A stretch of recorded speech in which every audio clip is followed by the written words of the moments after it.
ไปมีแฟนใหม่ลืมเราวิไลในวันสงกรานต์โอ้สงกรานต์โอ้โทรมาปอด้วยนี่นะเนาะจะเมาที่ตอนนี้ข้าบอกหูไหลเนอะข้าจะปวดหนึ่งข้าบอกหูลืมจะไม่ให้ต้อแหมเจ้าไอ้หนุ่ยอยู่จังไหนเอาห้อยแก้วห้อยแก้วครับเมียเลี้ยงห้อยแก้วหรอห้อยแก้วครับเมียเลี้ยงห้อยแก้วหมู่บ้านห้อยแก้วครับขอบคุณครับ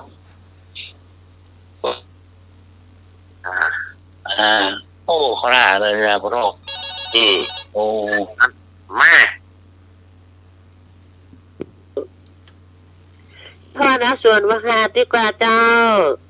ก่อนพ่อนะสมภารเนาะ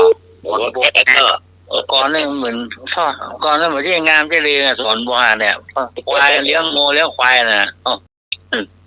ก็ที่จะมั่วที่เย็นนะถูกไหมอะไรนะ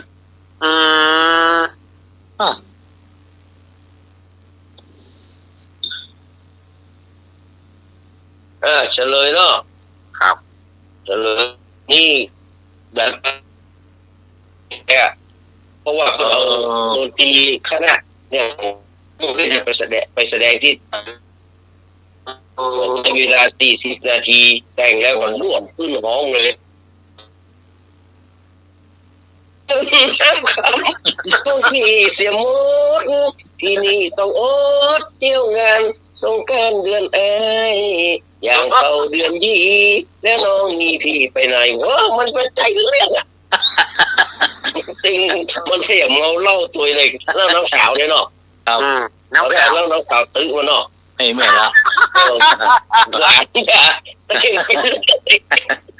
ป็นมาเดียวเขาอย่าวิพากษ์วิจารณ์กันขนาดนั้นกันเนาะโอ้ได้เรียงมากอ่ะหอมปากหอมคอเนาะก่อนเดียวก็เว้นไว้แวะไปที่ท่านอาจารย์แต่มณีเอารักนะครับได้อู้เรื่องการดำหัวปีใหม่เมืองที่ถูกต้องเนาะแล้วก็ได้เล่านิทานเป็นลำดับต่อไปผมก็ขอนำรายการจากท่านผู้ฟังที่เคารพรักทุกท่านไปก่อนกราบนมัสการขอบพระคุณท่านพระครูสมุวิศวัตรวรกิจโยผู้อำนวยการสถานีคลื่น 104.50 เมกะเฮิรตซ์และวัดฝ่ายหินผู้มีเมตตา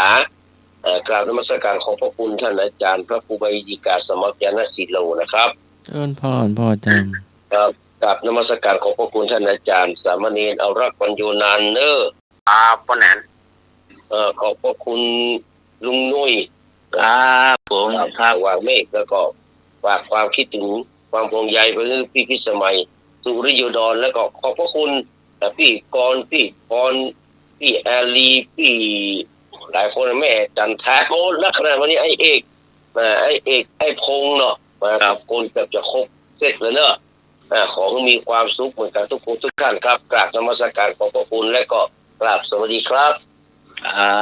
ขอบคุณนะครับดร.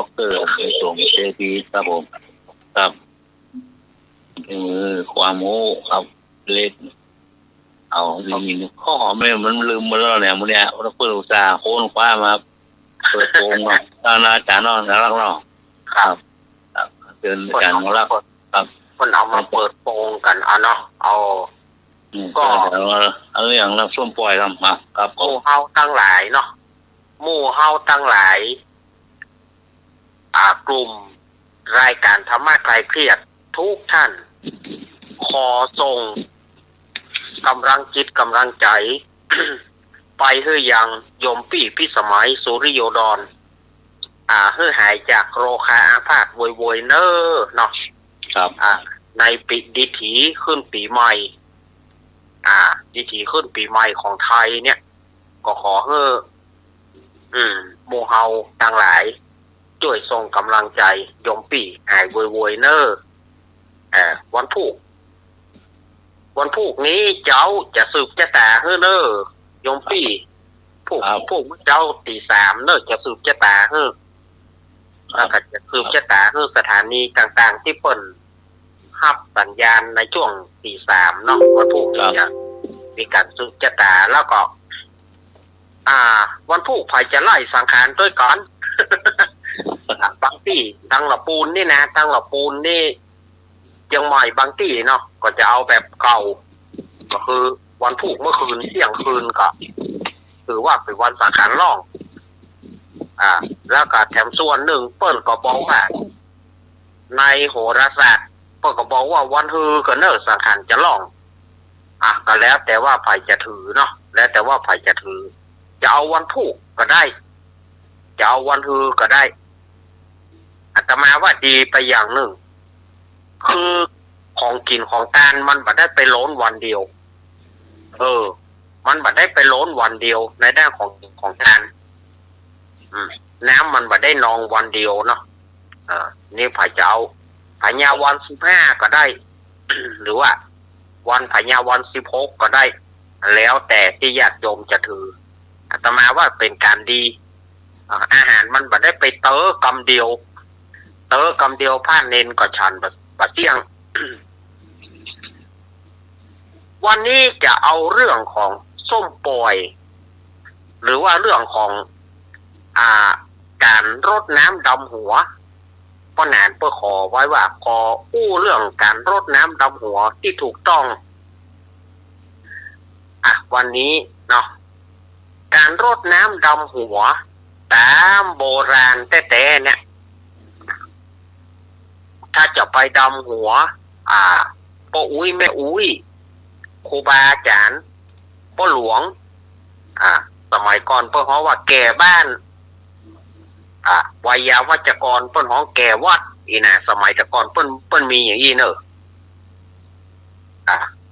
วันนี้ตึกอะไรเฮาก็ปัจจัยได้เล่านิทานเฮาก็ไปยกยอดกับวันพุธก็เล่าเรื่องนิทานเนาะมันได้อู้แล้วมันก็ติดลมกันไปเพิ่นจะมีการดำหัวที่ว่าเนี่ยแก่บ้านหรือว่าแก่วัดประเดี๋ยวเพิ่นฮ้องว่าแก่วัดเนี่ยก็คือวัยยาวัจกรนั่นนะแล้วก็ป้อแขวนป้อแขวนในที่นี้ก็คือกำนันสมัยแต่ก่อนนี้เพิ่นฮ้องว่า คนใดได้เป็นป้อแขวนหรือว่าป้อกำนันเนี่ยถือได้ว่าอิทธิพลอิทธิพลผู้ที่มีอิทธิพลไปไหนมีอำนาจในตัวคนหัวระวังเรื่องป้อแขวนขี่รถถีบมาหั่น โอ้ก็น่ากลัวแล้วนี่สมัยอาตมาเขาเป็นละอ่อนเนาะทางเวียงหนองร่องนี่นะป้อแขวนสีกำนันสีปรีดำเนี่ยสมัยก่อนอาตมาเขาหัวไปกัวบอด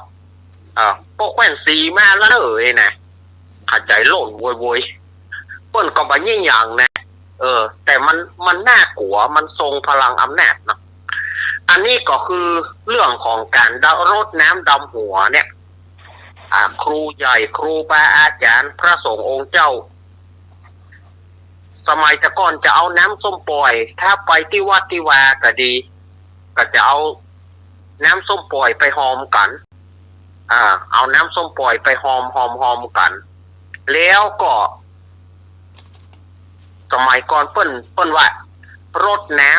ำตู้เจ้าพระนายคืออาบน้ำขอขมาลาโตษตู้เจ้าพระนายสมัยก่อนนี่เปิ้นอาบเพื่อเลยหรอกเอาน้ำโคดโคดน้ำตู้เจ้าพระเนนแล้วก็ขอสุมาเนอพระเนนเนอโดยเฉพาะเนนกับคารวะเนี่ยมันจึงมีกู้ยุคกู้สมัย ที่ขัดแย้งกันเนนกับคารวะนี่นะมันต้องมีปัญหาเพราะว่าเนนก็คือละอ่อนมันก็มีการโซนดื้อ มันก็ย่อมมีธรรมดาบางทีก็ด่ากันไปพ้อง ด่ากันไปพ้องหยั่งกันไปพ้องก็ต้องมาสู่มากันใจน้ำส้มปล่อยเนี่ยเป็นสื่อใจน้ำส้มปล่อยเนี่ยไปซื้อขอสุมาลาโตดเนอได้ปากล้ำกำเหลือแต่ตู้หลวงเจ้าวัดตู้น้อยก็เหมือนกันเฮาอาจจะได้ล่วงล้ำกำเกินเปิ้นสมัยแต่ก่อนก็ใจน้ำนั่นนะเอาโหดเบาโหดที่ขอสุมาเปิ้นเหียโหดที่ไหลเปิ้นหรือว่าเฮาหัว กลัวเป็นบาปเป็นกรรมก็เอาน้ำส้มปล่อยหอมๆกันเพื่อเปิ้นเอาน้ำจุ๊บหัวคนเดียวอันนี้ตามโบราณที่ถูกต้องเป็นอย่างอีกแต่ณปัจจุบันนี้เขาไปเอาส่วนภาคกลางเป็นกำเป็นของยืมเปิ้นมายืมมาจากภาคกลางก็คือว่า เอาน้ำโหดมือเอาน้ำไปโหดมือบางคนก็มองตรงกันข้ามว่าเป็นการรดน้ำศพเอาน้ำโหดมือแต่บางคนพวกก็ถือว่าเป็นการขมาที่ถูกต้องอันนี้มีหลายแง่หลายมุมแต่บางคนที่เปิ้นบ่ชอบใจเปิ้นก็บอกว่าบ่เหมาะจะคือถูกต้องก็คือเอาน้ำส้มปล่อยหอมกันแล้วคือเปิ้นจุ๊บหัวคนเดียวจะดีกว่าโหดมือนี่ยังบ่ถูกต้องโหดมือนี่ยังบ่ถูกต้องแต่ประเดี๋ยวมันแพ้อิทธิพลน่ะสถานญาติโยมมันแพ้อิทธิพลไปทั่วกันหมดละการเอาน้ำรดมือเนี่ย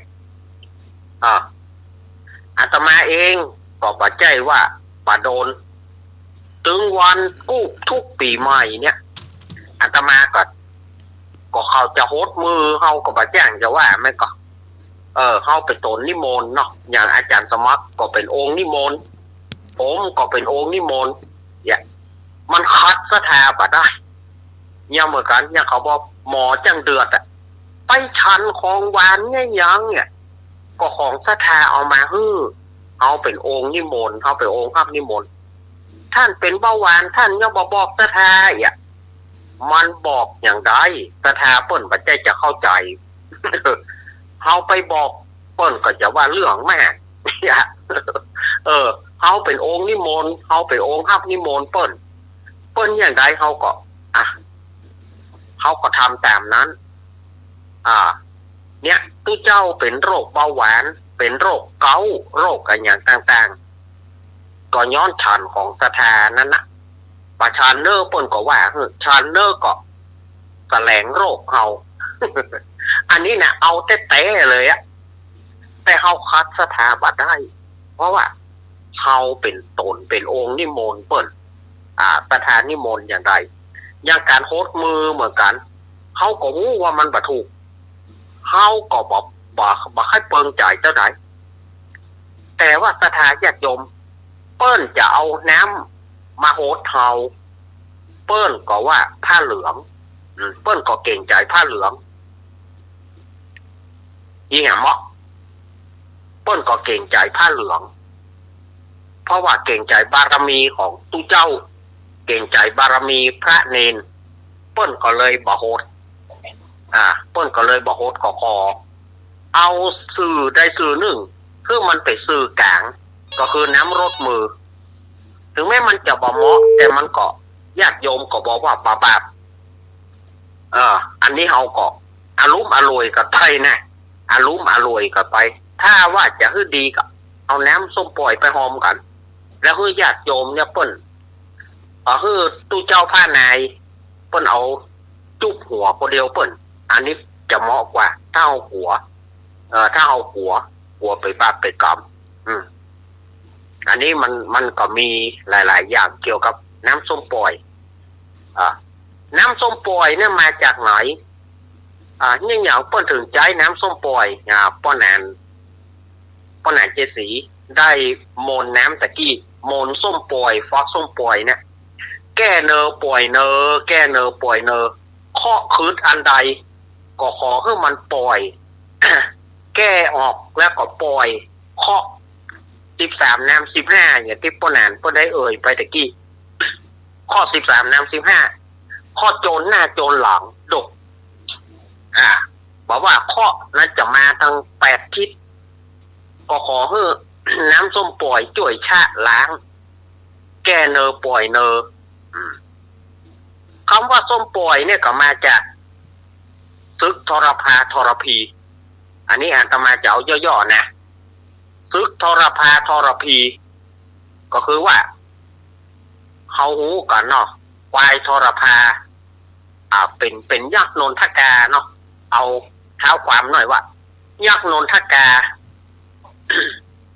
ที่ไป ไปชอบนางฟ้า ซึ่งเป็นนางฟ้านี่เป็นเรียกว่าเป็นสนมของพระอินทร์นางฟ้านี่เป็นสนมของพระอินทร์ทำความเกลียดเธอกับพระอินทร์พระอินทร์ก็เลยสาปเพื่อนนทกาไปเป็นควายชื่อทรพาแล้วก็บอกว่าเมื่อมึงแก่แต่หน่อยจะมีลูกของมึงชื่อทรพีจะมาฆ่ามึงแล้วมึงจึงจะได้มาเป็นนนทกาอย่างเก่าฝ่ายควายทรพานี่ก็กลัวตายกลัวได้ตายก็เลยลูกตัวได้ไปตัวปูก็จะฆ่าลูกควายตัวได้ไปตัวปูฆ่าควายตัวได้ไปตัวแม่ก็เลี้ยงไว้แล้วก็เอามาเป็นเมียภายหลังโอ้ก็เนี่ยอีก็มาก็แพร่ลูกแพร่หลานอันใดเป็นป่ออันใดเป็นอุ้ยก็บ่งูเนอะอันนี้นะ จนถึงแม่ควายตัวหนึ่งต้องนำแม่ควายตัวหนึ่งต้องลูกแมนลูกเนี่ยก็เลยกลัวว่าลูกจะเป็นตัวปูก็เลยปาเอาลูกไปอยู่ในถ้ำจนถึงเกิดมาใส่ชื่อว่าทรพีเพราะว่าเอาตามชื่อป่อนะป่อชื่อทรพาแล้วทรพีก็ถามหาป่อว่าป่อมีไหนแม่ก็บ่ยอมบอกซะเตื้อจนถึงใหญ่มาก็ถามแถมว่าป่อมีไหนในที่สุดแม่ควายก็เลยบอกว่าป่อเนี่ยเป็นควายผู้ใจให้มีชื่อว่าทรพาลูกตัวใดเป็นปูควายทรพาเนี่ยจะฆ่าอันก็ทรพีนี่มันหมอกควายกอกเนี่ยหรอมันหมอกใจมันถึงหมอกไปกอกนี่มันกลัวอย่างหรออีแม่อันผมจะไปสู้กับป่อผมจะไปฆ่าป่อเจ้ายังทำบ่ได้เตื้อเจ้ายังน้อยอยู่ใหญ่แล้วนี่ผมใหญ่แล้วผมจะไปสู้กับป่อสักกำหรอกยังเจ้าต้องไปคุยถ้ำที่อื่นถ้ำที่มันล้างอยู่คือมันถ้ำล่มไปเที่ยวก่อนเจ้าจึงจะไปสู้ป่อได้ทรพีก็ปึ๊กโจรถ้ำตึ้งจนถ้ำล่มไปตี้ยังแม่ควายนะบอกยังบ่ได้เตื้อเจ้าต้องไปโจรต้นบะกอกแล้วให้หน่วยบะกอกติดเข่าของเจ้าทุกหน่วยโดยบ่มีการโลนทรพีก็วิ่งโจรต้นบะกอกปั๊มแม่ควายเป็นกรรมการยังไม่ได้ลูกหน่วยบะกอกยังโหล่นลงดินอยู่ทรพีก็เพี้ยนแถมอุ๊ยในที่สุดก่อนหน่วยบะกอกเนี่ยก็ติดไปเขาทุกหน่วยโดยที่บะโลนเมื่อบะโลนแม่ควายก็บอกว่าเจ้าจงไปสู้กับป่อเจ้าเถอะก็เลยไปมีไหนทรพาผู้ใจให้ป่อข้าเป็นควายที่ใจให้มากวันนี้ข้าจะมาล้างแค้นแตนอ้ายข้าควายทรพาได้ยินก็มันเป็นควายติ่นไหนเสียงก็มาเหมือนเฮาเสียงก็มาเหมือนเฮามันเป็นลูกควายตัวใดก็ซักไซไล่เลียงเขาก็บอกว่ามีควายตัวหนึ่งมันหนีออกไปแต่ได้ว่าประเด็นนี้มันจะมาสู้เขามันจะมาเป็นใหญ่กว่าข้าอีหนอฉะนั้นข้าจะต้องฆ่ามันทีนี้ซึกป่อกับลูกเนี่ยก็เกิดสู้กัน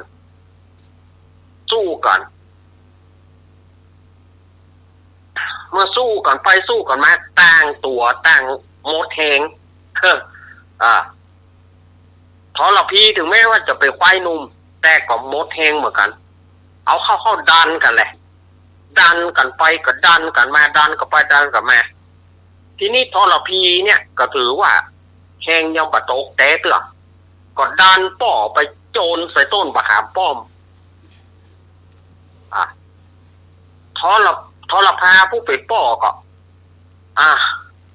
นี่ละบะขามป้อมนี่แหละพอจะมีกำลังก็กินบะขามป้อมเข้าไปกินบะขามป้อมที่มันโลนนะแต่ปรากฏว่าฮักแหงกับบะขามป้อมนั่นฮักแหงทรพากับพยายามดันทรพีตอนนั้นในใจแหงดันกันทรพีก็จะตายอยู่ละทรพาก็จะตายดันกับไปดันกับมันดันกันไปทีนี้ก็ทรพีไปโจรใส่ต้นส้มปล่อยพอโจรใส่ต้นส้มปล่อยหล่นทรพีก็เก็บกินปรากฏว่าทรพีเนี่ยมีแหงพอกินฟักส้มปล่อยเข้าไปทรพีเนี่ยเกิดมีแหงก็ต่อสู้วิททรพาผู้เป็นป่อจนถึงตายอันเนี้ยเพิ่งบอกว่าคนใดที่ทำให้ป่อทำให้แม่เนี่ยเขามักจะบอกไอ้ลูกทรพีก็มาจากควายทรพีเนี่ยที่ฆ่าป่อของตัวเก่าด้วยการกินส้มปล่อยฉะนั้นเรามีอันอย่างจะทำพิธีกรรมอันใดเขาจะขาดมาได้ก็คือส้มปล่อยเขาจะขาดมาได้ก็คือส้มปล่อยก็ต้องใจส้มปล่อยเนี่ยแม้แต่หมู่เฮาเองบ่ม่วนบางงานซึ่งที่แปลงน้ำส้มปล่อยลูกหน้าลูกตามันก็เป็นมันก็มีใจจื้นบางคนก็แจ้แอบบางคนก็แจ้แอบอันเนี้ยคือที่มาของส้มปล่อยก็คือไปมีมาจาก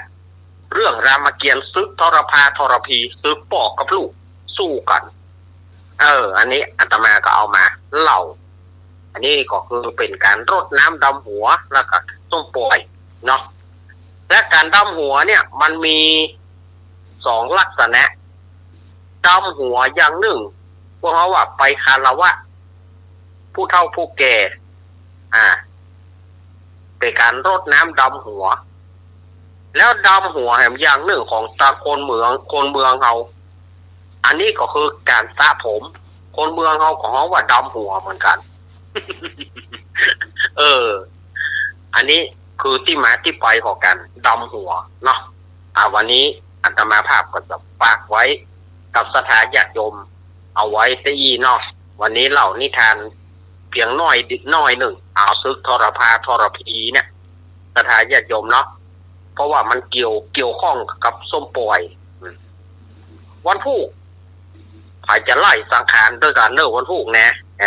แต่บางตีต้นก็มาไล่เตื้อมาตีต้นวันฮือเมื่อเจ้าก่อน บางตีก็วันพุธเที่ยงคืนเขาจะใส่ล่มล่ำละจะจิปะทบจิอันอย่างละระมัดระวังพ้องเนอการเล่นปะทบการเล่นอันอย่างต่างๆเนาะระมัดระวังพ้องเนอมันแตกมาปีหนึ่งเนี่ยก็ทำให้คนเฮาพิการหลายต่อหลายคนละพิการทุกพลภาพก็ย้อนปะทบกรรมสังขารล่องสังขารล่องมันสังขารล่องเนี่ยมันแปลว่าอย่างท่านอาจารย์สังขารล่องในที่นี้ก็คืออายุเฮาหมดไปปีหนึ่งคำว่าสังขารล่องนี่นะก็คืออายุเฮาหมดไปปีหนึ่งเขาจะลองอายุใหม่ก็จะลองความแก่ของเขานั่นแหละแต่มันเป็นความสุขของฝ่ายของมันเนาะ แอดคาราบาวว่าความสุขของใครก็ของมันฉันไม่ไปรบกวน มันเป็นความม่วนของฝ่ายของมันอาตมาจะฝากไว้ที่วันนี้เราวันพุธอาตมาก็ต้องจัดรายการตี 3วันพุธนี้อาตมาอยู่มาราธอนเนอะจัดรายการตั้งแต่ตี 3ไปจนถึง6 โมงเช้าเนอะวันพุธแทนครูบาอาจารย์ โอ้โห วันพุธนี่นะตั้งแต่ตีสามถึง6 โมงเช้าวันพุธนี่ก็ปะกันสำหรับสถานญาติโยมที่ตื่นเช้าเนาะถ้าว่าท่านที่ ตื่นบัตันก็ฟัง YouTube พอ YouTube เอาพอ YouTube ย้อนหลังเอาก็พิมพ์คำว่าวัดไฟหิน2ก็จะเป็น YouTube เพื่อสถานญาติโยมที่ฟังบัตันก็มาฟัง YouTube ย้อนหลังกันไปอันนี้ก็ได้เนอะฟัง YouTube ย้อนหลังกันไปแต่สถานญาติโยมมันตื่นเช้าไปอาจารย์บรรลุนะบรรลุก็พอ YouTube ย้อนหลังเอาเนาะขอขอบคุณท่านอาจารย์ท่านพระครูสมุวิสุวัฒน์วรกิจโจครับผมที่เอื้อเฟื้อเวลาให้กับกับผมได้นำเอาสาระต่างๆมามาจาแล้วก็ขอขอบคุณท่านอาจารย์ท่านพระครูใบดีกาสมัครญาณกิโลครับผม ครับผม แล้วก็ฝากความคืบเติงไปหาโยมปี้พิสมัยสุริโยดรท่านหัวหน้าทีมงานธรรมะคลายเครียดหายโวยๆเนอะปี้เนอะแล้วก็ลุงหนุ่ยเนอะ ครับผมอาจารย์ครับผม เนอะทุกท่านตัวจีบรายการเฮายังบัดเสี่ยงเตื้อรายการเฮาเหลือแถมชั่วโมงหนึ่งรายการเฮาเหลือแถมชั่วโมงหนึ่งเนาะแล้วก็ก็เดี๋ยวก็ฟังรายการของเขาให้มันจบไปอาตมาอยู่ตึกนี่เนาะเดี๋ยวพูกไปจะได้วันพูกก้อยปะกันวันพูกถ้าหาว่าไม่ติดธุระอันใดก็จะมาเข้ารายการเจ้าหน่อยแต่ถ้ามันติดธุระจำเป็นก็4 ทุ่มก็จะเข้ามาแต่อย่างไรก็ต้องเข้ามาเพราะวันพูกนี่ก็จะมาร่วมกันคนเพราะว่าร่วมกันสวัสดีปีใหม่เนาะสวัสดีปีใหม่วันพุธนี้มาสวัสดีปีใหม่ด้วยกันโชคดีไปขอสถานญาติโยมทั้งหลายเนออาตมาภาพลาไปก่อนเนอขอเจริญพรทุกครับขอบคุณอาจารย์ของเราครับรับปูนเมื่อวัดกันหมู่ครับคือเมตตาคือมาอาจารย์นำดีๆมาให้เราได้ฟังได้รู้ครับคนคว้ามาได้รู้ได้หันได้ยินเคยได้ยินหรือได้ยินลืมไปแล้วคนคว้าได้ยินได้ฟังเข้าใจได้หรอถามอย่างรับได้นะครับแต่คนไหนได้แล้วปลุกคนมาเข้ารายการนี่ครับเชิญอาจารย์มาครับนี่อาจารย์วันขอว่าเอาเก้าอี้ก่อนก็พรุ่งนี้เนาะ ครับ ที่ธรรมสถานก็สวดสืบชะตาทุกวันอาทิตย์เนาะ ครับศรัทธาท่านใดบ้างก็มาสวดเนาะ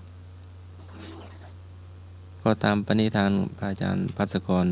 ภาวิไลเนาะทุกวันอาทิตย์ที่ธรรมสถานเนาะเริ่ม10 โมงเนาะครับเดี๋ยวก็เห็นงานวันที่20เนาะคณะสงฆ์จังหวัดเชียงใหม่เนาะก็จะมีสุมาคารวะดำหัวเนาะพระมหาเถรานุเถระที่วัดพระสิงห์วรมหาวิหารบ่ายโมงแล้วก็วันที่21 เมษายนก็งานส่งน้ำครูบาวัดฝาหินเนาะแต่เจ้าก็มีแห่ครูบาเนาะพ่ออาจารย์7 สีก็จะเอิ้นเก่าประกาศเนาะ เล่าประวัติครูบาก็ดีก็มาถึงก็จะพระสงฆ์สามเณรวัดไฟหินก็จะเจริญพระพุทธมนต์เนาะสวดมาติกาเนาะอุทิศให้แด่ครูบาเนาะครูบาโสภาหลวงปู่อภัยสรทะสังฆปโมกข์เนาะอดีต เจ้าวัดวัดไฟหินทุกรูปเนาะแล้วก็ญาติโยมศรัทธาที่ลุ่งรับดับขันไปที่อุปถัมภ์วัดก็ดีเนาะ ในวันที่21เนาะ ครับ ศรัทธาท่านใดว่างก็มาร่วมได้เนาะถวายน้ำปานะถวายภัตตาหารเพลถวายสังฆทานก็ดีเนาะก็แจ้งได้ที่หลวงพ่อเจ้าวาดเนาะ ครับ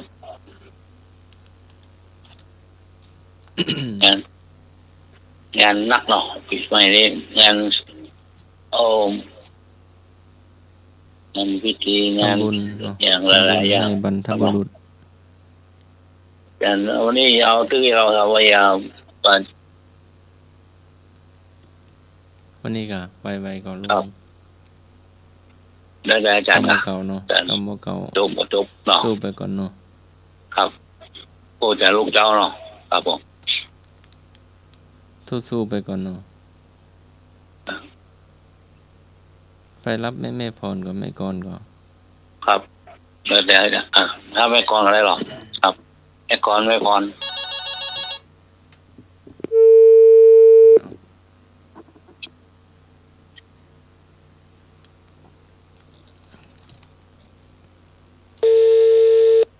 ก็กรรมเดียวเนาะก็ปีใหม่เมืองละปีใหม่สงกรานต์เนาะก็อนุรักษ์ไว้เนาะเมย์จะ ค่ะนะ แม่กร ค่ะ จะไปตัวแม่พรก่อนเด้อ ค่ะ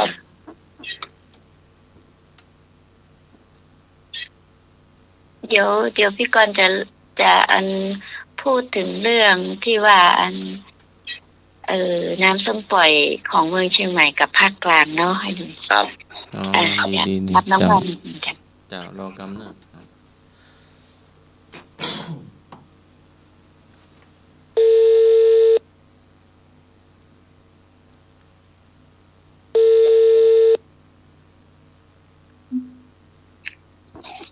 เหลือนี่แป๊บอย่างเนาะ เจ้าข้าพเจ้าเจ้า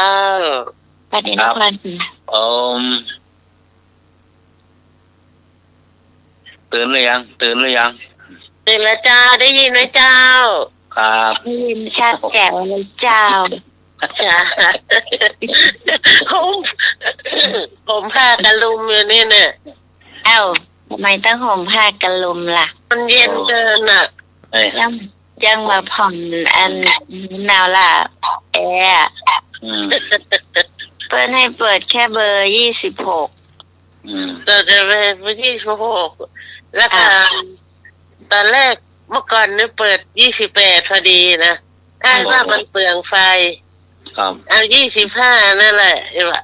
โอ้ ยินไปน้องพร25นะ อืม ทุกคนได้ยินเขาบอกว่าถ้าจะประหยัดไฟให้เปิดที่เบอร์26จ้ะ อ๋อจ้า ได้ยินอันนี้พอที่ในศูนย์ไปก่อนเขาก็บอกเนาะเราจะช่วยกันประหยัดบอกนี้ค่ะอันนี้เดี๋ยวขออนุญาตพระครูบดิการสมัครเนาะ ครับ พูดถึงเรื่องเมื่อกี้ที่อาจารย์ในรักเล่าถึงเรื่องน้ำส้มปล่อยเนาะ ครับ บ้านพี่กรณ์จะไม่มีส้มปล่อยจ้ะถ้าเวลาจะดำหัวผู้สูงอายุ ก็จะใช้ดอกมะลิ แล้วก็น้ำอบน้ำหอมเนี่ยจ้ะ อืม โอ่งใหญ่ๆนั่นนะครับ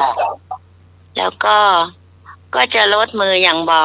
ว่านั่นแหละคือลดมือนี่มันจะเป็นในภาคกลางหรือว่าที่ไหนด้วยก็ไม่รู้เพราะว่า อืม แต่ว่าถ้าลดมือนี่ เราแบมือ2 มือถ้าลดน้ำศพนี่เขาแบแค่มือเดียวน้อยหน่อย ครับครับ ใช่แล้วทีนี้เหมือนว่า ถ้าเราลดมือเนี่ยคือเขาก็จะเอาอย่างสมมติว่าเอาก๊อกน้อยๆนี่เนาะตักน้ำแล้วก็เอาใส่มือเขาแล้วทีนี้เขาก็จะเอาไปลดตามไหล่ตามหัวอะไรเขาเนี่ยแล้วถ้ามันเหลือเขาก็จะลดให้เราด้วยเนี่ยไอ้หนุ่ย ครับ ทำงานพิการเนี่ย ครับ ก็จะไม่เหมือนกันก็จะลดความเป็นไปแต่ก่อนที่จะลดผู้สูงอายุหรือว่าดำหัวผู้สูงอายุเนาะ ครับ ก็จะเอาพระพุทธรูปมาตั้งไว้ อ๋อ แล้วก็ อันขอเหมือนขอขมาเนาะพูดถึง ครับครับ อันขออโหสิกรรมอะไรอย่างเงี้ยจ้ะไอ้หนุ่ยทางบ้านพี่กรณ์นะที่ ครับ ที่พี่กรณ์ไปบ้านทุกปีเนาะ ครับ ว่าก็จะดำหัวผู้สูงอายุหรือว่าตอนพ่อกับแม่อยู่อะไรก็จะทำแบบนั้นทุกปี ครับ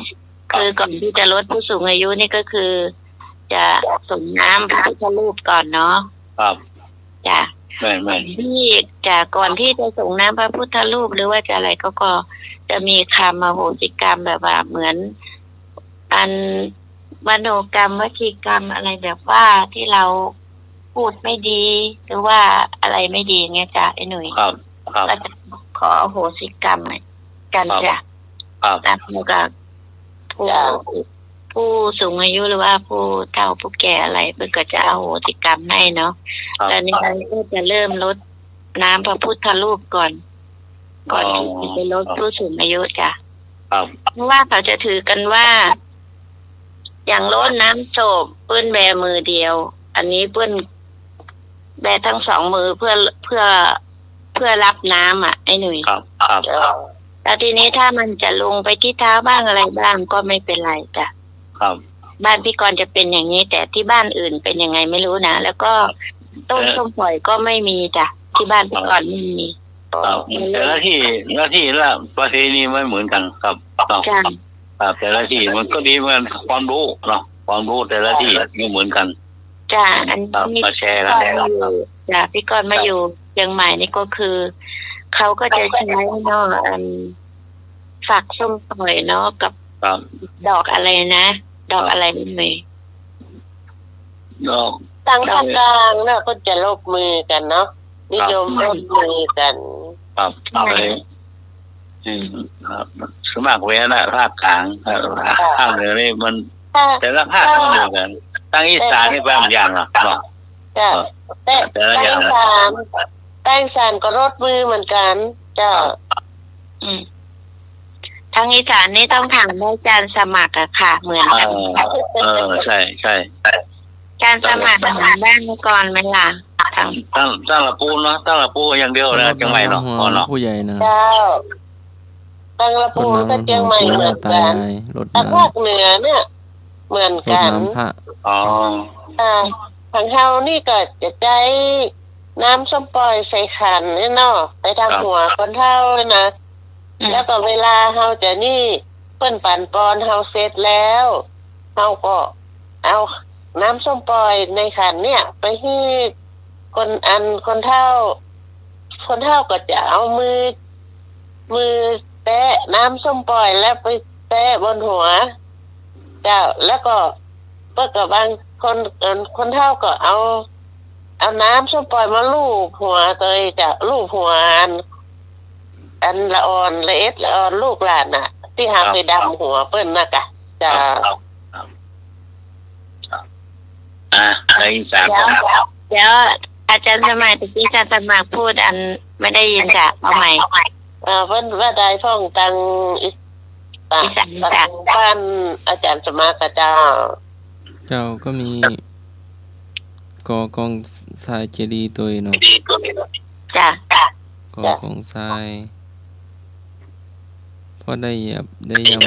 ำดินวัดไปบ้านก็ดีเหยียบดิน แล้วก็มีส่งน้ำพระตัวเนาะส่งน้ำพระ เอาพระมาพระประธานมาเนาะมา จ้ะ มาสีแล้วก็ คนเฒ่าคนแก่ลูกหลานก็มารดน้ำดำหัวขอพรตัวเนาะ งั้นเป็นว่าเหมือนภาคกลางเนาะอาจารย์เนาะ เจ้า เหมือนกัน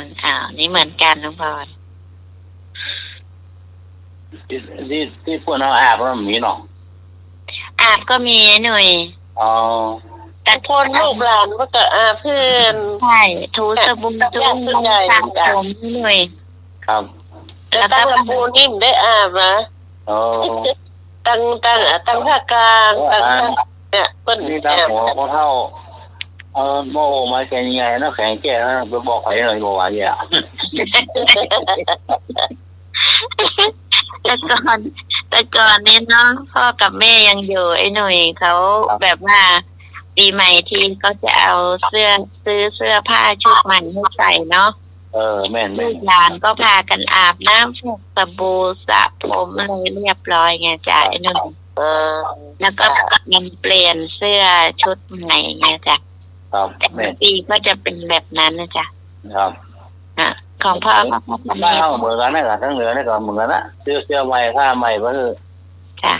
จ้ะ ผ้าบ่ค่อยนุ่งเก็บไว้จะได้ เออ เพิ่นซื้อไปเพิ่นก็นุ่งแต่เดียวนั้นแหละไอ้หน่อยถ้ามาอาบน้ำไปกับมันให้นุ่งนะ จ้ะล้าน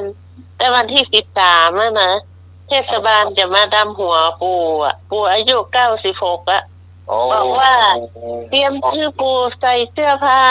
ชื่อปู่เตรียมตัวไว้เนอะ ครับ เทศบาลจะมาดำหัววันที่13ตอนบ่ายนะ อ๋อบุคคลโบราณเนี่ยว่าอยากมีหมดกี่คนแล้วกันอ๋อครับโอ้90ไป เราเพิ่นแข็งแรงนะลุงหนุ่ยเดินไปไหนได้ แต่จะต้องคือเปิ้นใจสีขา ครับ เพราะว่ากลัวเปิ้นไปต่ำหันต่ำนี่ล้มเนาะ ครับ ที่จริงเปิ้นก็เดินคนเดียวเปิ้นก็ได้ แต่กินข้าวอาบน้ำนี่ทำเองหมดเราต้องเตรียมให้เปิ้นจ้า ดอก มันก็ดีนะก็เห็นแล้วดีแล้ว อยู่เนี่ยคนเดียวได้หมด ทุกอย่างพี่พรปฏิบัติหมดอะลูกหลานมาแต่ยังตักข้าวให้กล่อมตักข้าวให้กินอะ ครับ ลูกแต่นี่นะครับ มาแต่ว่านี่ยังมาเยี่ยอย่างที่ป่อเลยอ่ะ อ๋อ พี่พรมดเตรียมอาหารตักข้าวตักอย่างคือมดเก็บปลาอย่างมดเนี่ย ครับ ก็ดีแล้วเป็นบุญนั่นแหละ ถ้าแต่เพราะว่าทำบุญมาแล้วอยาก คน ทำ เราสอบกะโอ้มันตาเข้าไปจ้างเขาน้อยลงไปมัน จะเปิ้นไปตักข้าวจะเสียบปลั๊กพัดลมก็คือเสียบคือแล้วก็เสียบก็ก็เสียบว่าลูกตะเกาลูกมาก็ยังมาเนี่ย ได้กะกับข้าวมาวางให้ก็ไปว่า อันนี้ได้ยินทุกเจ้าว่าเนาะว่าเวลาพ่อแม่ยังอยู่อ่ะ อันนั้นคือ อันผู้มีคุณที่สูงสุดเนาะเราจะทำบุญเท่าใดเป็นร้อยวัดก็ไม่เหมือนตักข้าวสู่ปากพ่อแม่ก็ได้ยินมาเนาะ จ้ะ แต่มันก็จริง อย่างพี่พรนี่นะแม่นะแม่มันสบายนะไปป้อนข้าวอย่างที่อย่างหมดเลย อยู่กับเปิ้นจะลมหายใจสุดท้ายอ่ะเนี่ยพี่พรนี่คนเดียวนะทั้งคนปัดเปิ้นนี่ฮะนั่นเดี๋ยวก็ดีนะลูกเขาก็ยังว่า เป็นคนดีอยู่กตัญญูอย่างมีอย่างก็ บุญร้อง อันนี้ห่วงพ่อห่วงแม่จ้า มุขมุจู ก็ดีที่บุญที่เราทำของเราไว้เนาะก็ถือ จ้า อย่างของพี่กรณ์นี่ พ่อกับแม่นี่คือน้องสาวไม่มีแฟนเขาอยู่กับพ่อกับแม่เนาะก็บุญบัตรของเขานะพ่อนี่ก็ได้เห็นใจอยู่ไปจากเชียงใหม่นี่นะแต่แม่นี่ไม่ทันเห็นแม่นี่อยู่แม่เหมือนอะไรเหมือนสำลักอันกิเลสอันสลิดหรืออะไรเงี้ยก็น้องสาวเอาลูกบอลลูนบีบแล้วก็ดูดออกอ่ะตาแกไปแล้วเพราะอายุแกเยอะเนาะเป็น100 ปีอ่ะ โอ้ แม่ยังไม่ น่าอายุยืน100 ปีเลยนะ แต่แกก็กินข้าวตลอดน้องพร จ้า แม่เป็นคนแข็งแรง กินข้าวตลอด ไม่ละเนาะดาวหัวดาวเก้าโดยมีพ่อเป็นแม่ก่อน จ้ะ น้ำขึ้นแล้วรีบตักง่ายฮะต้อง ใช่ถึงว่าตอน เอายืมกระตังไปก็ได้ไปก็ไปขอมาละโชค ไปขอให้เขาโหสิกรรมให้ เดี๋ยวไป2,000คนนี้เอาพอขอมา5,000ได้ก่อน อันนี้มีนะหน่วย ฮะ ของอันพี่กรณ์เนี่ยหลานนะ มีกันนะ อันนี้หลานเนาะ อ๋อ แต่แรกป้าอันขอยืมสตังค์เท่านั้นเนาะเท่านี้เนาะเนาะแล้วเมื่อแต่วันก่อนเนี้ยแต่เดี๋ยวเนี้ยอันป้ามีตังค์ให้ยืมสัก1,000ไหมอย่างเงี้ยเนาะเดี๋ยวน้อยเนาะเดี๋ยวก่อนว่าป้าไม่มีหรอกอันสตางค์นั่นนะในตัวป้าก็ไม่มีปีนี้ป้ายังไม่ได้ไปบ้านเลยค่าน้ำมันรถยังมีไปบ้านเนาะมันยืมเนี่ยก็ให้อยู่ก็หลานพระหลานที่อยู่ที่บ้านว่าพิจิตรว่าโอนให้ครับโอนให้มันเนาะเดี๋ยวเขียนมาในไลน์อะไรหน่อยวันนี้พี่กรณ์เลยพูดออกอากาศเนาะก็คือหงุดหงิดนิดหน่อยอ่ะมีอีกสัก450เมนูวะพี่กรณ์เลยไม่อ่านไลน์มันไลน์ไปก่อนก็ไม่อ่านเนี่ยมองเพลงนั้นน่ะเพลงนั้นอะไรอ่ะมันจะจ้างไปฟันนะใช่เพลงนั้นนะเกียดยืมเงินไม่เต็มอ่ะยืมเงินมันต้องเต็ม100อันนี้มันเต็มร้อยไม่มีเงินพอเนี่ยมันไม่หรอกคนเราพูดไปอ่ะไม่ได้ก็มาเอายืมก่อนนะยืมก่อนโอ้มาแล้วมาเราว่าก่อนเนาะว่าก่อนเนาะเดี๋ยวเขาตาเลือกตาพื้นละป้อนตาละโอ้ยกันเนาะรู้ไว้ฟังเลยไม่รู้ใครฟังไหนออกอากาศ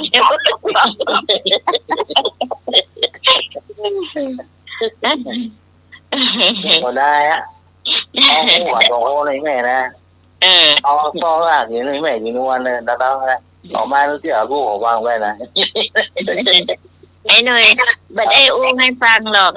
อัดไว้ในโทรศัพท์เวลาเขามาก็ปืนให้เขาฟังก็ไม่ได้ไหนเลย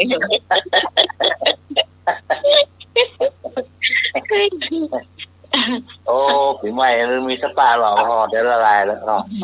แต่ทำไมกับแบบมันหงุดหงิดไอ้หนูแต่ก็ไม่ได้โกรธนะบางทีมันแกอาจจะไม่มีจริงๆก็ได้แต่ที่มันปล่อยน้ำไฟอะไรก็ไม่มี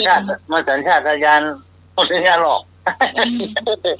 เสียความรู้สึกอายเลยคุยแต่เรื่องเราไอ้หนุ่ยมีเชื่อเราก็เชื่อไม่กล้าตาย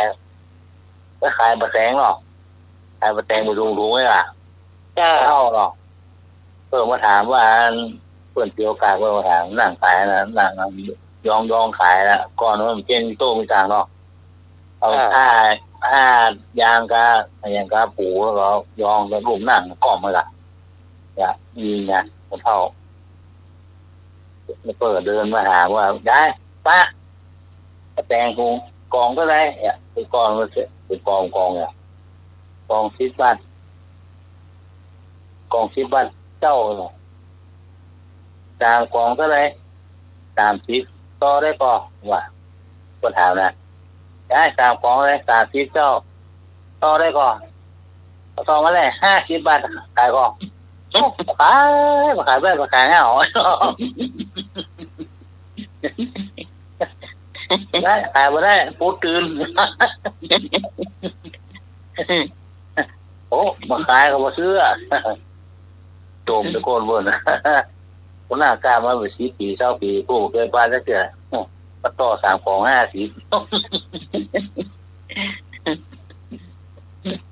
ขายกับขายได้ไงพูดตื่นว่ะ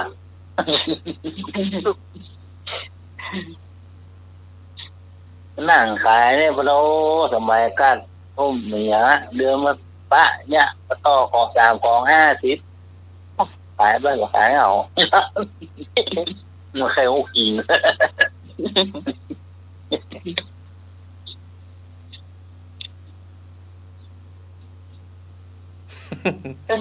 โอ้แต่เรื่องนั้นใครโอ้ชอบบ่โจมตะโกนนะ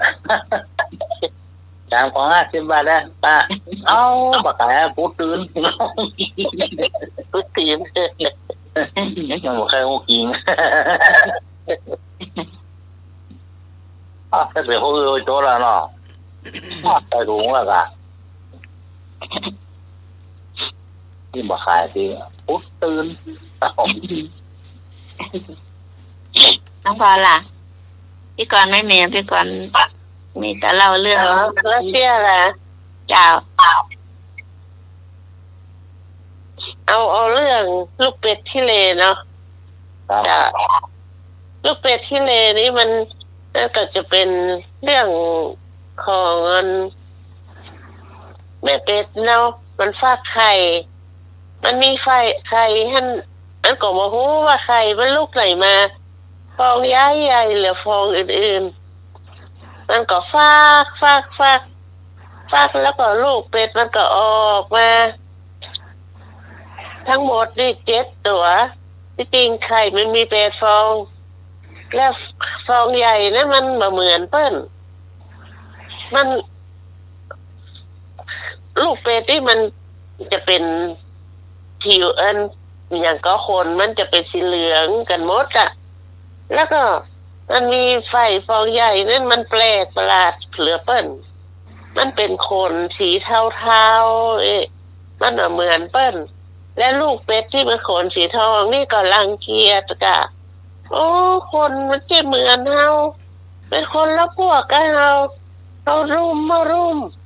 ลูกทุกตัวก็ลุงจิ๊บงับเปิ้นมาให้เข้าพวกเวลาลูกเป็ดขนสีเทาเข้ามาหามันก็ไล่เปิ้นออกไปอ๋อเป็นดีอินดูลูกเป็ดขนสีเทาแต่ว่าแล้วก็ว่าพี่เขาไม่รักเราเลยเราจะทำยังไงดีเราก็อยู่โดดเดี่ยวเนาะมันก็ทำตัวนี่จะไปคุ้นจะอันนี้ไปกับพวกที่เป็นขนสีทองก็ได้เปิดกันไล่เถิดทุกทีเลยแล้วเอามาเมื่อมันโตขึ้นมาเนาะลูกเป็ดก็ทุกตัวนี่โตมาแล้วมันก็ไปแค่กินตามเรื่องของมันแล้วมันมีลูกหงส์แม่หงส์มาต่อยหาลูกมันสมัยก่อนเราไข่ไปฟองหนึ่งไปฝากแม่เป็ดฟักลูกของเราจะเป็นยังไงบ้างมันก็มาซ่อหาไปเดียวมันเห็นแล้วโอ้นั่นไงลูกเราเหมือนเราเลยขนสีเทาๆระดับนี่มันก็บินเข้าไปหาลูกเป็ดที่ว่าเป็นสีขนสีเทาแล้วเนาะไปแล้วก็บอกนี่แม่มาแล้วลูกแม่มาแล้วลูกเป็ดขนสีเทาก็ดีใจเราแม่เราก็มีเนี่ยไม่ใช่ขนสีทองอย่างพวกเป็ดนั่นเดี๋ยวก่อนแม่ลูกแม่หงส์มันก็บอกว่าอันนี้ลูกเป็นลูกของแม่นะเนี่ยขนสีเทาเหมือนกันเดี๋ยวแม่จะพาลูกไปอยู่บ้านเราแล้วนะบ้านใหม่ของเราแล้ว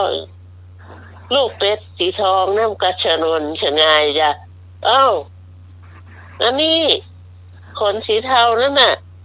มันไม่ใช่พวกเรานะแต่มันก็เป็นลูกของหงส์นะดีกว่าเราอีกเนี่ยแล้วก็อิจฉาคนสีเทาลูกเป็ดคนสีเทาแล้วมันใหญ่กันรู้กันดีเดี๋ยวเอามาลูกหงส์เนาะที่เป็นคนสีเทาเนี่ยเดี๋ยวเราก็จะกลับบ้านเรานะเราไปก่อนนะบ๊ายบายแล้วก็บินขึ้นไปเตยแม่มันนะแต่ลูกเป็ดมันก็บินมาได้มันแค่บินไปเตยบินได้เรื่องนี้เลยกระโจมไปใหญ่เจ้า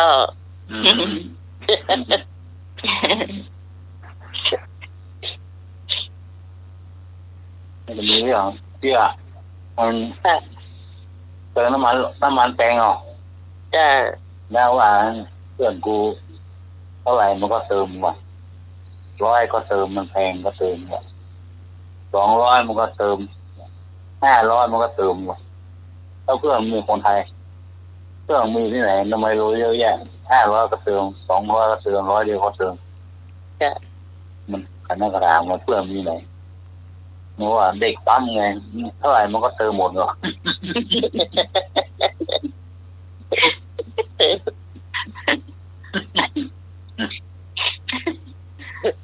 เด็กปั๊มไงเท่าไหร่มันก็เติมให้มึงหมดอ่ะเนี่ยเพื่อนปูหรอก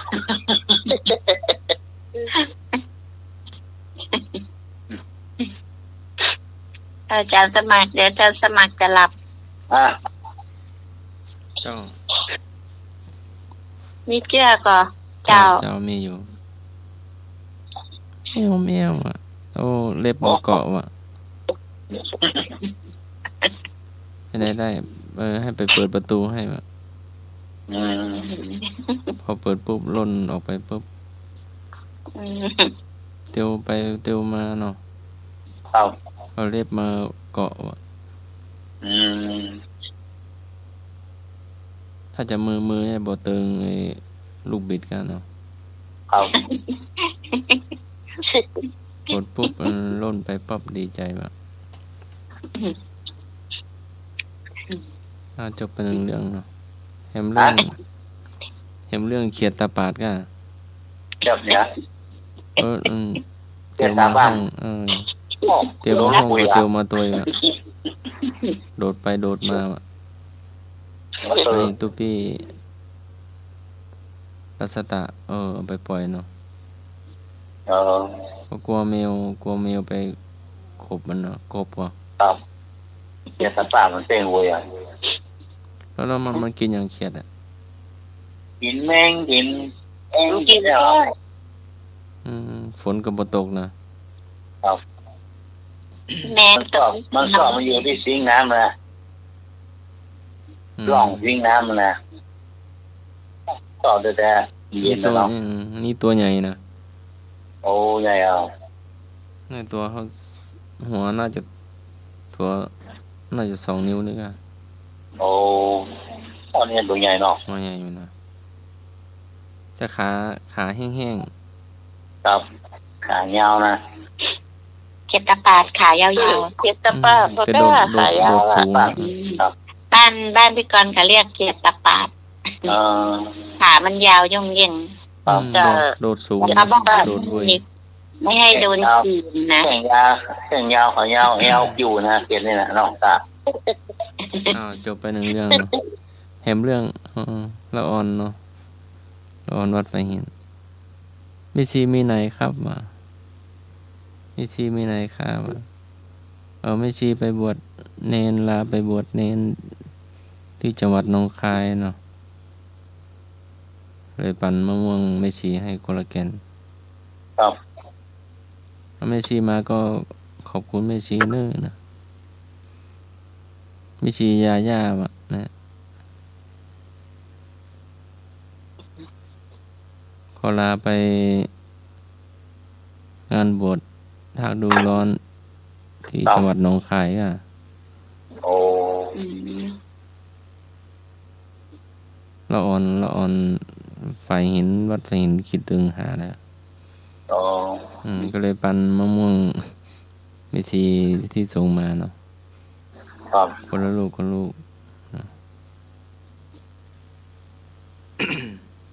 จบไป3 เรื่องเนาะ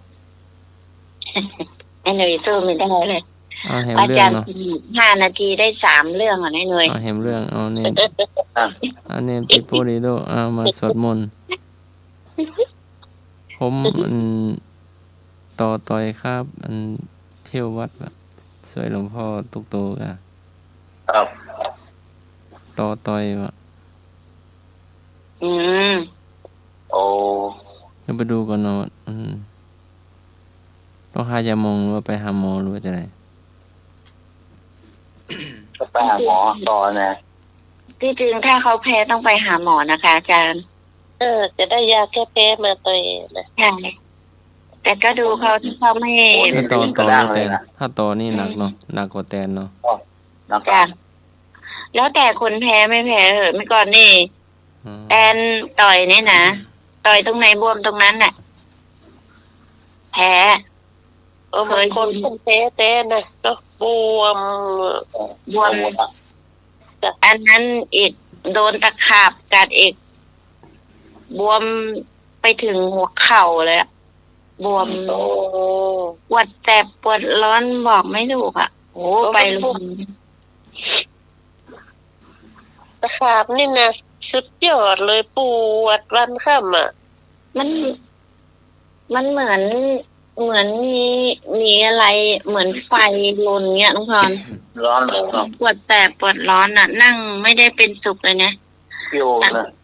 เนาะ วันนั้นมันพบนะตะขาบอ่ะร่นไปเอาว่านดอกแดงมาทา ครับ แล้วมันก็แบบปวดแสบปวดร้อนแต่มันปวดมากปวดนะปวดอยู่ ปวดมาก ตอนนั้นที่โดนกัดนี่เข้าพรรษาพอดีเนี่ย เมื่อปีที่แล้วอะเข้าพรรษาฝนก็ติดปล่อยเนาะแบบทำกับข้าวจะไปวัดแล้วทีนี้ก็เอากับข้าวนะไปถวายพระก่อนนะแล้วก็เลยลูกก็เลยไปส่งโรงพยาบาลตันตายเนี่ยนะเอาข้าวไปก่อนเพราะเตรียมกับข้าวแล้วอะก็เอาไปถวายก่อนแล้วก็เลยไปโรงพยาบาลหมอก็นานแล้วแบบอันเห็นตัวมันไม่อะไรมันก็เห็นก็อย่างนี้ก็ยังจับมันไปปล่อยอยู่อย่างเงี้ยไม่ได้ฆ่ามันไหนเพราะมันเป็นวันพระใหญ่เนาะไม่ฆ่ามันไปปล่อย แล้วก็เป็นบอกลูกว่าเจ้าหนู ถ้าหมอเขาไม่ทำให้ก็พาแม่กลับบ้านบอกเนี้ยคือ มันไปนั่งรอหลายชั่วโมงไง ครับ ก็รู้ว่าคนเยอะแต่มันไม่ไหวแล้วอะ ครับ ปวดขนาดเลยนะ มันปวดไงยก ร้อนเนาะร้อนไม่หมงเนาะ มันร้อนในหน่วยเหมือนมีไฟลนอยู่เงี้ยจ้ะ ครับ บางทีนี้มันก็ยิ่งบวมแดงขึ้นมาเนาะแล้วพอสักคำบอกเจ้าหนูไปบอกพยาบาลสักแป๊บเดียวอะไม่ถึง5 นาที เอาเข้าไปในห้องฉุกเฉินไปนั่งคอยแป๊บเดียวก็ฉีดยาให้ อืม ฉีดยาดับพิษหรือยาอะไรก็ไม่รู้ยาแก้ปวดอะไรก็ไม่รู้นะ มันปล่อยปิ้นมาก่ะ แต่จะปวดเลย เชื้อ ก่อนนี่อันเพื่อนของคนอีสานนะมักเลยนะครับนะ อืม มันมีกระถางมันนะเป่ากระถางจะมือนะเบ็ดพืชเนี่ยกะเป็นสลาเนี่ยจ้างไม้อะ อืม ไปซ่อไม้เก่าเนี่ยกะพึ่งไปพึ่งมาไปปะใจอ่ะปัดต่อแดงเบื้องเนี่ยโดดในอย่างนั้นนะ อืม โอ้มันนึกว่ามันโลดมาเขาหาเจอละไว้นะมีกระถางหมดเลยเป่าโน้ต้องเขาไปลูกเขากำมันนะลูกเขากำมันเนี่ยกำไปว่าไปอย่างวะเอาใส่ในคนเหล้าขาวมันมาปิดมาคายออกมานะสีม่วงหมดเลยเป็นสีม่วงหมดเลย อืม เที่ยวมันว่องอย่างนี้นะคะ เขี้ยวมันโอ้โหเขี้ยวมันใหญ่นะ จ้า เขี้ยวมันใหญ่น้องพรด้วยตัวมันใหญ่ ตัวมันที่กัดพี่กรณ์นี่ตัวเท่าหัวนิ้วโป้งมือเนี่ย ดูโอ้ใหญ่เลยอ่ะอ๋อ ใหญ่ มันกระโดดอะตอนแรกก็ไม่ว่าในบ้านก็มันจะเข้ามาได้มันจะเข้ามาต่างใดฮะทำไมน่าไปยืนล้างถ้วยเนาะดีที่เข้ามันเข้าไหนมากระโดดเข้าใส่หลังเท้านะสุมาแต่ อืม เพราะว่าดีมันมีอย่างถุงเท้าแล้วนะพี่กรณ์จับ ก็นั่น หา มันมีถุงเท้าเหมือนกันนะยังอยากเข้าอยู่ เข้ามามับโอ้เขาก็สัมกระเด็นไปทั้งปูนไอ้พอร้อนเนี่ยฮะอย่า อืม ตัวเล็กเล่นนั่นน่ะแหละว่าโอ้ปวดแผลปวดว่า ปวดจ้ะ ได้ไปแล้วเนาะได้คำเชื่อไปแล้วเนาะ แล้วที่บางคนนะเป็นว่าทำปวดครบปันมันกระซาแล้วนะ อ๋อ โอ้มันทรมานกว่าจะถึงรอบมันอ่ะ ครบรอบวันนะเนาะ ก่อนโดน2 รอบก่อนแต่ก่อนนี้ โอ้บางคนนี่ตาบวมหมดนะตาติดตาหมดอ่ะ คนแพ้หรอแพ้คิดกันนะคะ ตากนี่บึนก็ลือว่าบวมโมนาดา จ้ะบางคนแพ้แต้น่ะ นะ โอ้ นี่จะเกณฑ์แมงวาวโคกอ่ะ แมงวาวนี่มันเคยนะแมงวาวนี่ ครับผม สายปุดไปแล้ว เออ จ้ะ จะขาบผมสายไฟปูละต่อทำไมครับผมนี่อย่างแบ่งปันห้อง แมงวาวนี่คืออย่างอ่ะ แมงวาวนั่น3อะไรล่ะที่ ตะขาไอ้อย่างก็แมงปอง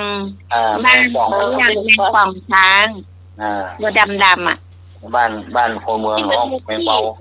ไอ้แมงอย่างที่มันมีขี้มีกีมขี้ไปแหละนั่นแหละนั่นเนาะอ๋อ น่ะบ้านพี่กอเรียกแมงปองช้าง มันมีครีมเหมือนปูนั่นนะ จ้ะ จริงมันจะลามมาต้มกินอ่ะ ใส่จะต้มก็ต้มเตอะกลางวันเช้าจะต้มก็ต้มเตอะ โอ้ หวานพ่อ โอ้ ไอ้มันโคกแป้งแมงเมาดำนี่นะตะโคกกันนี่นะ โอ้ มันคือห้องมันไม่ นั่น รับ โดนมันกลางนี่ว่าโอ้โห มันซ่าตัวตึงตัวอ่ะ ครับ คือตัวครับโดนกำก็คนถามพระอาจารย์สำนักว่าควรทั้งพูดบนยังกินหนึ่งเราอ่อนคนเอาทอดกินกันนะเอาตัวเล็กน้อยนี่มันข้าหมอกันเนี่ย ต่อ ทางภาคอีสานเขากินกันไหมล่ะคะอาจารย์สมัคร กินกันนะมันเอาก็กินห้องก็เป็นอย่าง กินอย่าง ตัวใหญ่แค่กินมันนักนะ แต่หน้าแมงปองช้างอ่ะ ตัวใหญ่ๆอ่ะ ตัวดำๆอ่ะอาจารย์สมัครทางภาคอีสานเขากินกันไหม ไม่รู้จัก ชื่ออย่าง ที่บ้านอาจารย์สมัครมีไหมล่ะคะที่ตัวมันเหมือนปูอะมันมีครีมเหมือนปูอะจ้ะ แมลงวันแมลงป่องอ่ะ เขาเรียกมันปองช้าง ตัว แถว ดำๆ บ้านนั้น บ้านเหนือห้องแมงวาว ใช่ หรือไม่เห็นกินนะ ไม่กินใช่ไหม จา ไอ้ ก พวก ทาง เรา ของ ต้มลำวะไอ้พวกไม่ได้เคยกิน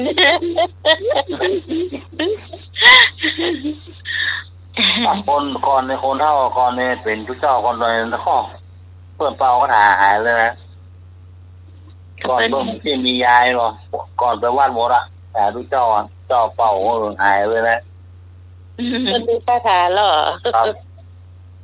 แมงโอ๊กนี่นะแมงป่องก็แมงเว้าก็อย่างเงี้ยนะเนี่ยหัวโคกนี้ไปเป่าก็หายนะมันบวมเลย ก่อนที่มียาที่มันยุงยาหรอก พวกเราสมัยเมื่อก่อนเบิดมียาอย่างเนาะ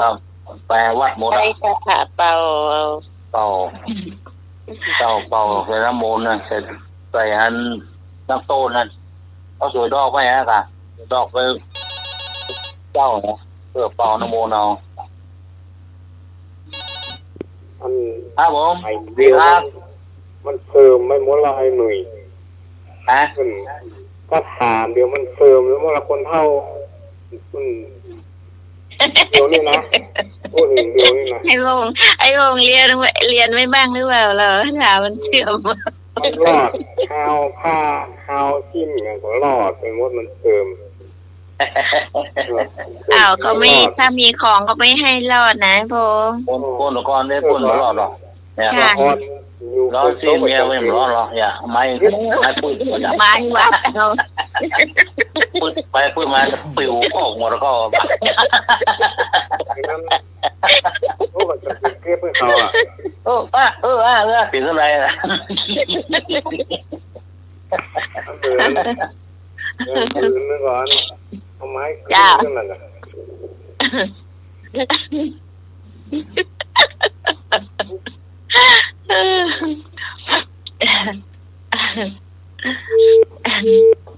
โอ้ไปละ มาไว้ไปไว้ ปิ่น ได้ละ ดีแล้วหลายพงขอบคุณเนอะโหหายไปหลายวันเลยคิดเติงหา เอาเป็นอะไรผิดอะไรที่หัวคอมาอันนี้หายายปะไม่รู้ วันนั้นนายพงษ์โทรมาจับไอ้เปิดตูสองจานน่ะมันดังตุ้มไอ้ยังล้ำมาเหลือนะดังเต้นดังว่าไปวางทันทีนะไอ้เข้ามาไอ้มันจงเสียงอย่าไปตังนอกมาอ่ะจงเสียงเปิดตูไม้หนึ่งจานทำประกอบเข้ามากระทบกับวงกบนะกระดังตุ้มมาเจอกับไอ้ประตูเล็กที่เป็นมุ้งลวดแถมบ้างไอ้พวกว่าอย่างลำเหลือหรือเปล่าดังเต้ดังว่าวางทันทีกลัว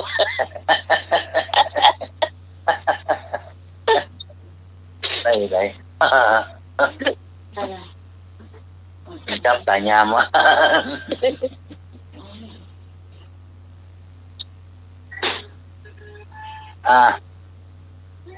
นี่ไงพ่อมูลค่า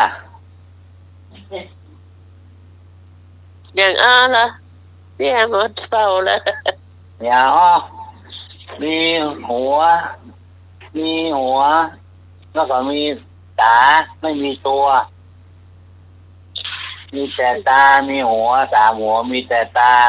รวมกันเป็นเท่าไหร่11กับ11 เมงสีเมงหัว5 ตามัน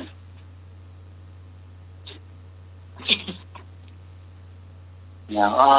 มีแต่ตาหัวมีหัวแล้วก็มีแต่ตา3 หัว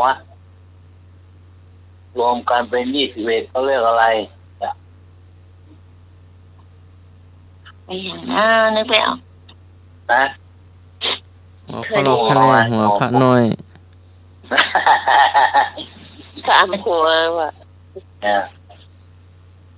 มีหัวมีตาไม่มีตัว3 หัวรวมกัน21เนี่ย หัวไม่ลิกปิกปอกหัวพระน้อย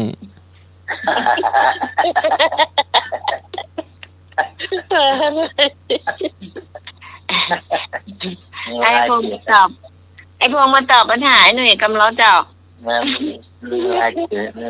ไม่จืดนะครับว่าโอ้น้อยมาปีนี้น้อย2 ตัวใหญ่แต่ใหญ่กว่า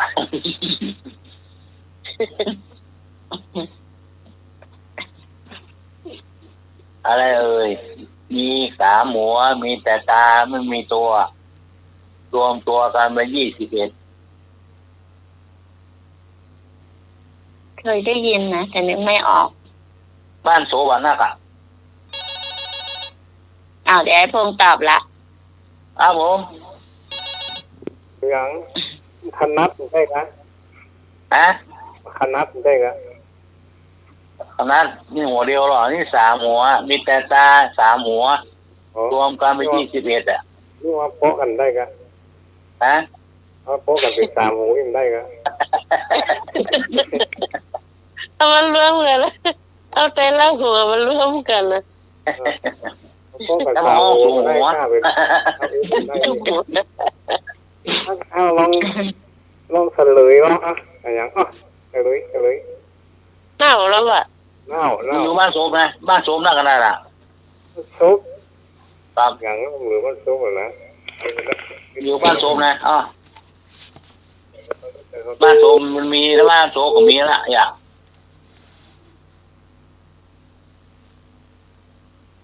หนักเหนือก็พ่อกับก้าวลำไยห้องกับปลาโคห้องกับหลังบ้านห้องไฮโลถูกต้องมันมี3 หัวมันมี3 เต่าเต๊กอ่ะไม่ใช่แล้วมันนี้เปิดว่า11ไฮโลอันนี้มันบอก23ทุกคนได้ยินบอกว่า11มึงบอก21หรอนึกไม่ออกไอ้เลย มีที่ไหน11ไฮโลไม่เคยได้ยิน นี่เนาะ มีแต่11ได้ยินของพูดกันนะ มันได้ยินทีแล้วแรกมันว่าเราเอลซีเวโมซีเวตา 11 อ๋ออันนี้ให้มือเก่านี่ กูว่าอย่าง21ของมันไม่เคยได้ยินที่ไหนมันบอกท่านแล้วมีดำเก้าลำใหญ่นึกขึ้นไหนมี11นะ ตรงไหนก็มือเก่านี่ อย่างอยู่ปืนก็แล้ว กันได้ยินกัน เป็นสักอย่างพวกนี้ เอาแปลงเงิน ให้เคยมาแล้วนี่ ไฮโลเนี่ยเอาแปลงเงินสูงเศร้าต่ำเศร้ามาออกชีวิตไฮโลจะมือไปโหดเนี่ย แม่ระดับไม่ต้อง มันออกชีวิตมันเศร้าออกชีวิต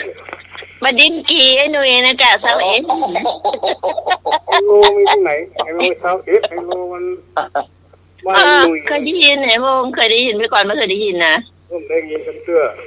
มีกระ ก็ ติกไฮ ได้ โล เจอกระดาษได้พวกลงเฉลยสิพวกยืดเก้าลำใหญ่เนี่ยขึ้นไหน นี่คนเล่นเขาลำใหญ่ต่างโค้ง ก็ว่าอย่างอยู่ปืนกาลำใหญ่ เคยได้ยินถึง11ไฮโลอย่างก็โมโหเขา ให้เคยเล่นมาก่อนนี่ เป็นสักอย่างไอ้หนุ่ยเล่นไม่เป็นสักอย่างแต่ชอบดูเหรออย่างอ่ะ จบไปหนึ่งเรื่องไอ้พวกมีก่อนมา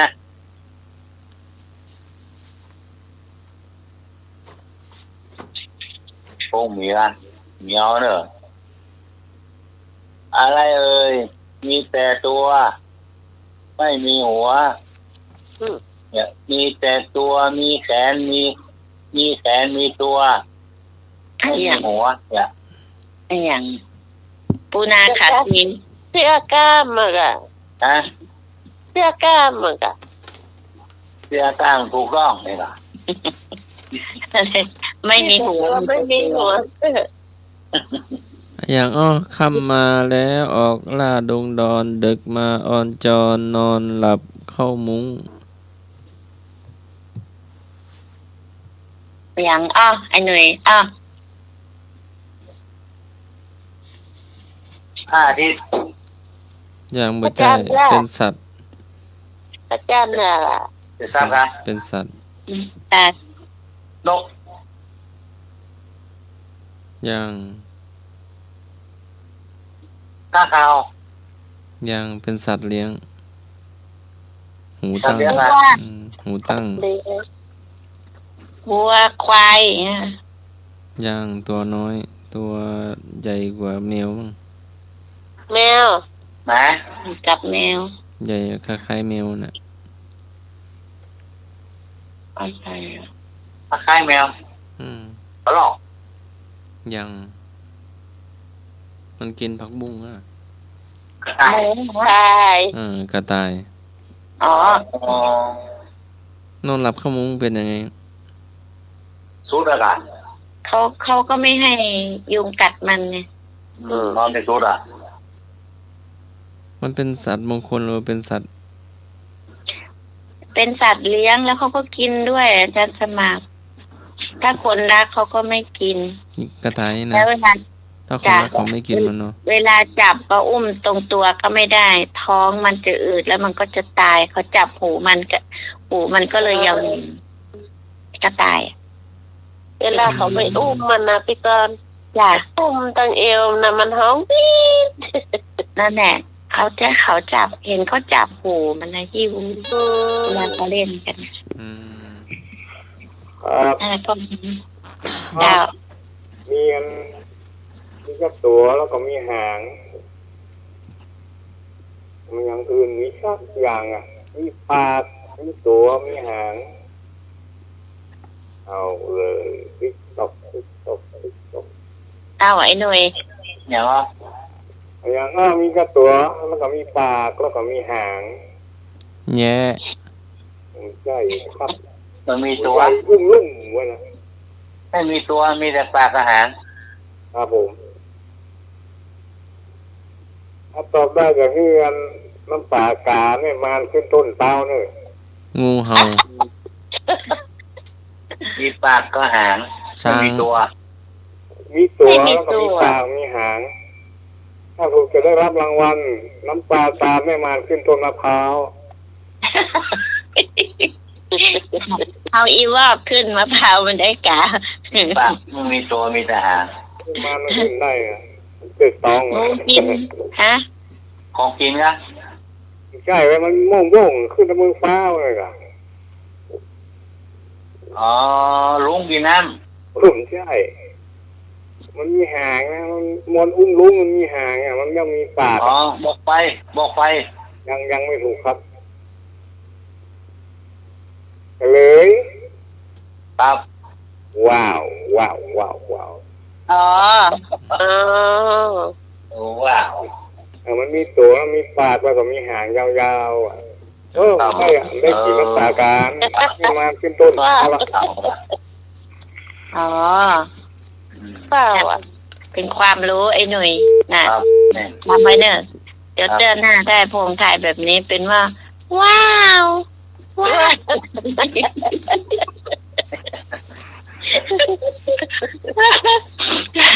เหมือนนิทาน7 สีค่ะพี่กรณ์กับฟังขนมชั้นนี่อ่ะขนมชั้นขนมชั้นแต่ว่าถ้าเพี้ยนมาแบบน้อยขนมชั้นครับก็จะรู้ไหมก็ ขนมชั้นอีกอ่ะ แม่ยังเรียนนี่แหละครับไม่ว่าเดือน4ของว่าเดือนนี้อ่ะ แล้วเดือน4มันมาคล้องกันไงหนุ่ย นั่นแหละ นางจะสีว่าเกี่ยวเดือนนี้เดือน4มันแต่งแล้วมันไม่คล้องจองกันไงเขาก็เลยเอาเดือนยี่ไงถ้าเป็นเดือน4มันก็มาเข้ากันใช่ไหมล่ะก็เลยเอาเป็นเดือนยี่ลืมร้องไปว่านั่นน่ะ อันรักกันมาตั้งแต่เมษาวันที่9นะพี่ก่อนไม่ค่อยได้ร้องเพลงแล้วก็ไม่ได้จำไงเปียรีนะกับอันเนี่ยเปียรีมันจำได้อ่ะพอดีพี่ก่อนไม่ค่อยได้ฟังเพลงแล้วไม่ค่อยได้ร้อง ไอ้อ๋อกลมอะไรไม่มีสายมีแต่กลม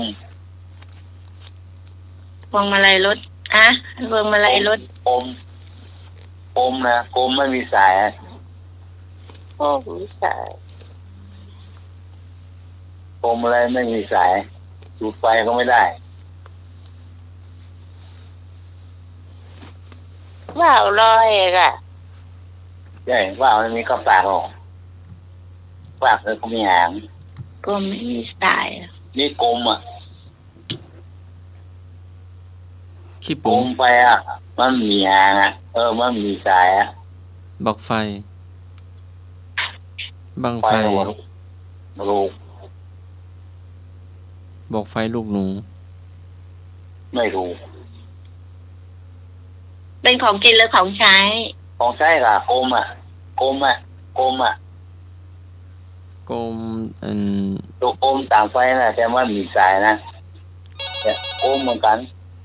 กลม กลมเหมือนกัน แต่มันไม่มี กับ สาย เขียด บ้านพี่ก่อนให้ตะเกียงเจ้าพายุอีกอ่ะ นะบ้านน้องก็เหนือห้องกลม ก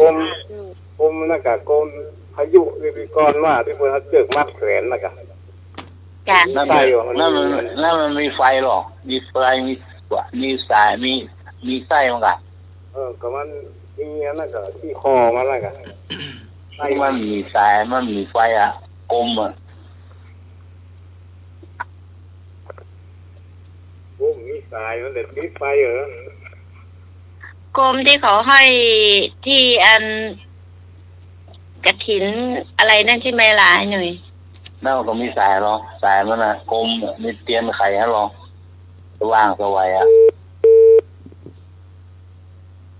กลมหูกระต่ายก็อันน่ะ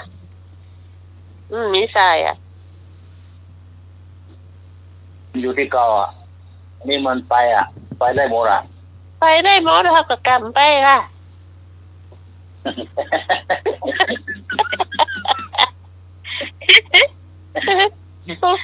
ก็ห้ามกลับไปมันไปได้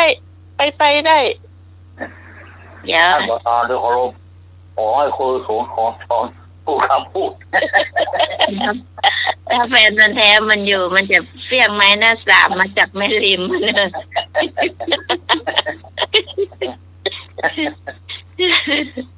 หลับถ้าหลับได้ยินได้ฟังเขางาโทรจะกำเลยการทำมาคลายเสื้อสั่นสะเทือน มันจ้างเราไปไหนไม่รู้อ่ะเป็นห่วงไปไหนก็มาบอก ได้ไปแอลเลยสักทีก็ก็ โอ้อย่างไอ้พงไปไหนไอ้พงยังบอกแล้วผมปักใต้เนื้อแต่หั่นเนื้ออีกอย่าง ไอ้พวกนี้มันรัตยาอะไรพวกเนี้ย สงสัยสงสัย เอาเหรอ เน่าแล้วอ่ะ เอาเนาะ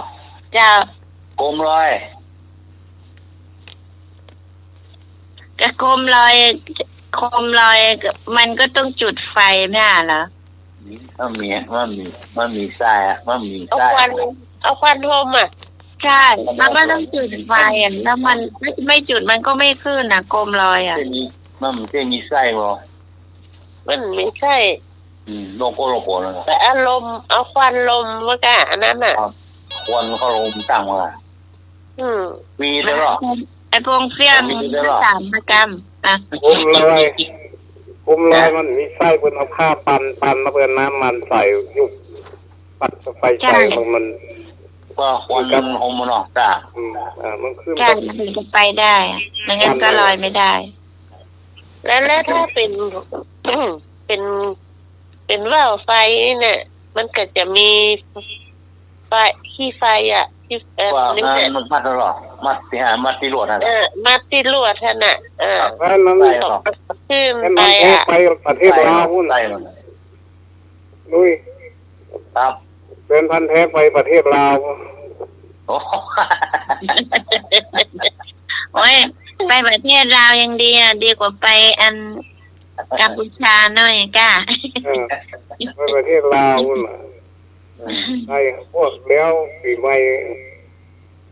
ฝนตกมันร้อนอย่างว่าอยู่ประเทศไทยมันร้อนน่ะหนีไปลาวน่ะฝนตกไปลาวท่านก็แปลงรถทีบก่อนเปลืองน้ำมันเนี่ยวันว่า เอาเลยเที่ยงคืนแล้วหน่อย ครับผมนิมนต์ครับจ้ะ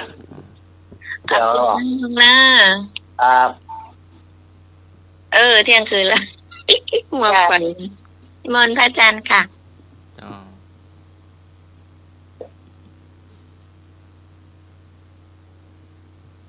าหายไปแล้วอัตโนปิปะเลสันจะอัต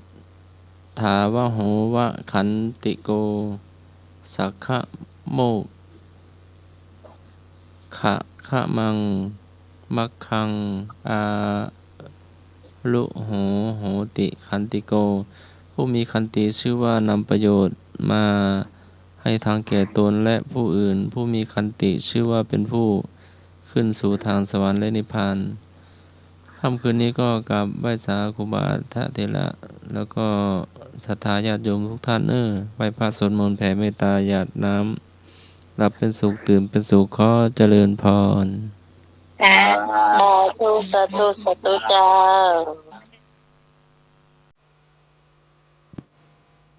เวลารายการ ครับครับ